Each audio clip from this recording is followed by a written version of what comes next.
Bonjour à tous et bienvenue sur l'Amfit, c'est Alex, préparateur physique et diététicien. Aujourd'hui une petite vidéo sur le soulevé de terre semi-sumo. Donc j'en ai déjà fait sur le soulevé de terre classique, une vidéo qui est vraiment très détaillée, que je vous invite à regarder si ce n'est pas déjà fait.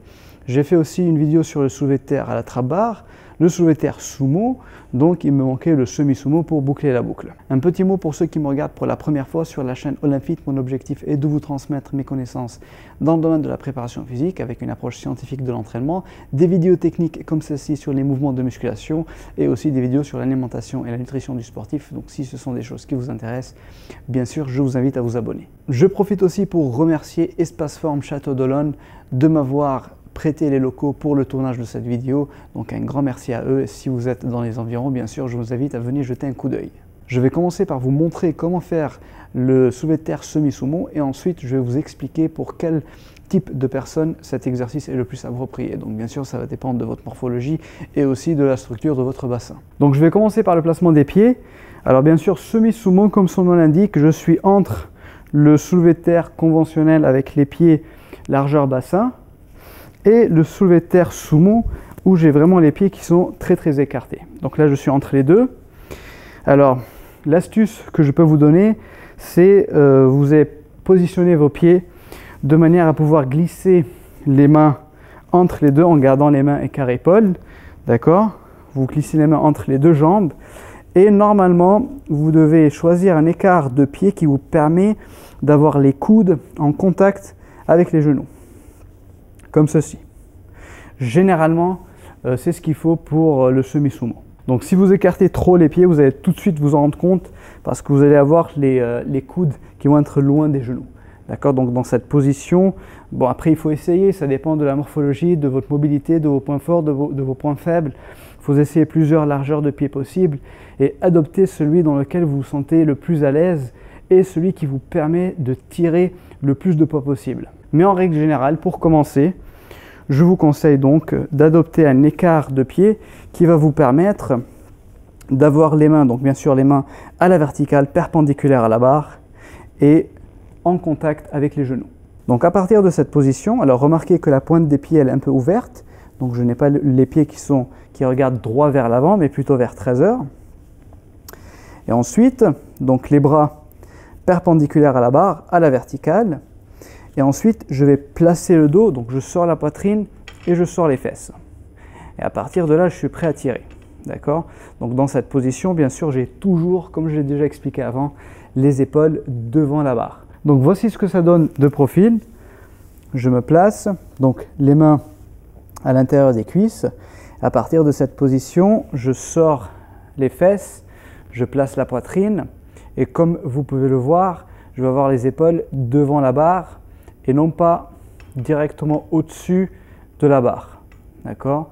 Donc dans cette position, les épaules devant la barre, j'ai mon poids qui est bien réparti sur l'ensemble du pied, donc je ne suis pas en déséquilibre arrière, j'ai du poids sur les talons mais aussi sur l'avant du pied. À partir de cette position, donc j'ai le dos placé, les épaules placées vers l'arrière, d'accord? Donc il faut faire attention, je ne veux pas que les épaules partent en avant. Les épaules vers l'arrière, je sors la poitrine, je place le dos et je vais commencer à pousser avec les cuisses. Je pousse avec les cuisses jusqu'à ce que la barre arrive au niveau des genoux. Ensuite, j'engage fort le bassin et je me mets debout. Pour redescendre, je vais faire le chemin inverse. Je pousse les fesses en arrière, les genoux légèrement fléchis, je penche le buste en avant jusqu'à ce que la barre arrive au niveau des genoux et ensuite je fléchis pour me retrouver dans la position de départ. Donc le mouvement, comme le soulevé de terre classique d'ailleurs, il est divisé en deux étapes. D'abord, je pousse avec les cuisses en gardant toujours le même angle du dos.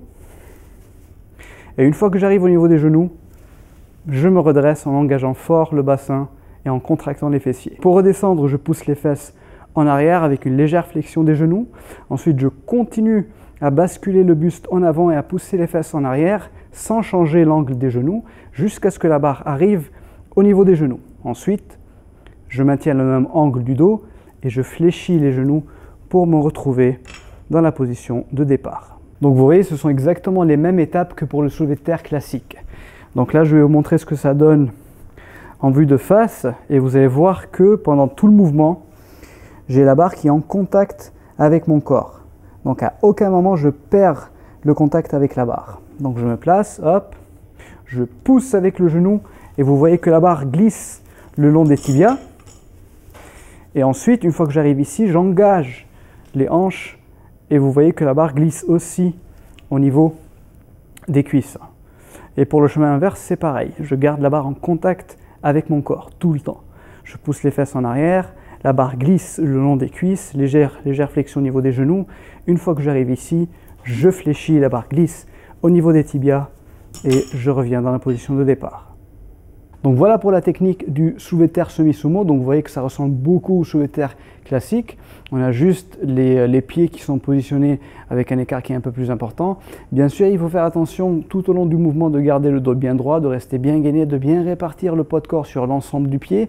Donc je ne veux pas un déséquilibre arrière, ce que je vois très souvent en soulevé de terre avec les orteils qui décollent. Je ne veux pas non plus une hyperlordose à la fin du mouvement avec une hyper cambrure comme ceci. Je reste bien droit, j'engage les fessiers et je finis avec une position de rectitude.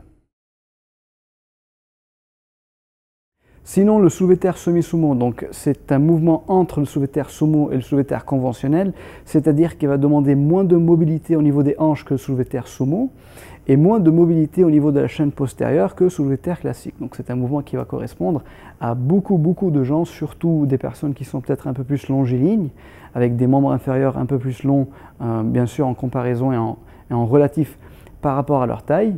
Ça peut aussi correspondre à des gens qui ont une structure de hanche qui fait qu'ils vont être un peu plus à l'aise avec une ouverture des pieds parce qu'ils vont avoir un col de fémur qui a un angle un peu plus prononcé que la normale. Dans tous les cas, pour savoir quel soulevé de terre vous convient le mieux, ce que je vous conseille, c'est d'essayer.